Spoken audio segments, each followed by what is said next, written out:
This is Dan Shepard. Welcome to this lesson on the 4 decisions. This series of short webinars is about having intentional, participatory relationships with your donors. Each lesson introduces ideas and tools you can use in your work pursuing each of the 4 decisions your future donor needs to make. Why they care enough about your nonprofit to meet with you, a fundraiser. What you do they might care about enough to consider supporting with a significant gift. How they could afford to do that. And finally, reflecting on why they care, what they care especially about, and how they could make a gift, will they make a commitment? I want to make the case for why effective charitable gift planners, regardless of job title, should become bilingual. Most fundraising professionals who work in either major gifts or planned gifts are familiar with the structure of the development cycle, the language of moves management. This is a familiar shorthand we use in-house to talk about our constituents and donors. What happens outside the office, across the coffee table, requires a very different language. How can you translate your intentions from an internal language into actions you can share with your future donors?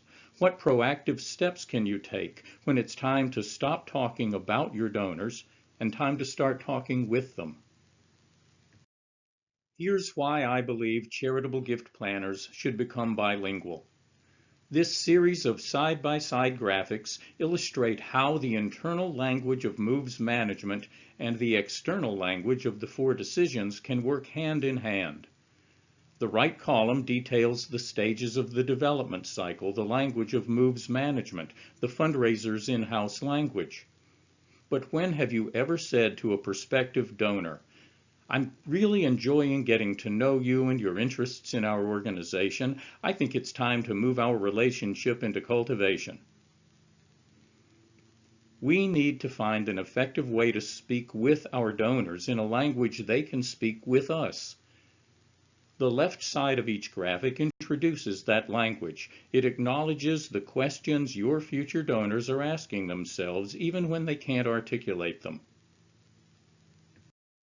These are the 4 decisions virtually every donor who says yes will have made, in some degree of detail, in some sequence. They will have asked themselves, why do I care enough about this nonprofit to meet with a fundraiser, to discuss giving? What does this organization do that I care enough about to consider supporting with a significant gift? How can I afford to do that? Then, reflecting on why they care, what they care especially about, and on how they might be able to make a gift, they'll ask themselves, will I make this commitment? This is the donor relationship from their side of the coffee table. This is a language you can speak across that table. It's an agenda you and your future donor can share. Let's take a closer look and consider where and how you might best use each language. In-house, we talk about identifying new possible donors, about scheduling discovery visits, about assessing their gift capacity. That's fine. In-house. How can you translate your intentions into actions when you're speaking with your possible donor? What language can you speak with him when you ask for that first discovery visit, when you begin that assessment? Just what is it you want to discover? What do you intend to assess? You can start by asking him why your nonprofit matters to him, why he supports it in some way. Since charitable giving is at its heart an emotion-based decision, it's to your benefit to get to the emotional heart of things as early and as intentionally as you can. Start with why. There are as many definitions of cultivation as there are fundraisers who use the word. Here's a simple test for you. What distinguishes assessment from cultivation? For me, it's the answer to a simple question. For what is this person being cultivated? Can you identify a likely gift purpose? Do you have some idea of how this donor might best make a gift? How can you tell just where you are in a given relationship, where you need to go next? To my point, how can you invite your future donor to move into cultivation with you? Here's what you can invite your donor to do as you look at her across the coffee table. You can invite her to start a conversation about giving with you. Invite a two-part conversation about what at your organization she would most like to support with a significant gift and about how she might best make that gift. Translating this back into our in-house language, you can then define cultivation by your ability to answer either or both of those questions. For what and how? That's when you know what you're cultivating. I hope we all know what solicitation means. Still, will you look across the coffee table and say to your donor, "I'm ready to solicit your gift"? In language you can speak across that coffee table. What you want to say essentially is, "Will you consider a gift?"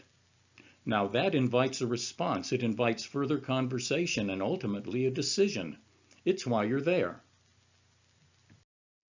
The actions around stewardship don't necessarily need to be discussed with your donor using that word. Internally, you want to know what your nonprofit's gift acknowledgement and stewardship program includes so you can implement it with a new donor. How you communicate that with your donor is different. Imagine after you say thank you, explaining that your responsibilities to this new donor include reporting and updating on the impact the gift is having. Imagine his response when you invite him to put certain dates on his calendar for donor recognition and celebration events. That's how you share stewardship with your donor. As stewardship creates an opportunity to pursue a new gift plan, it's all right to think in terms of reassessing a donor's motivation and means to make a new gift. How you communicate that with them is another matter.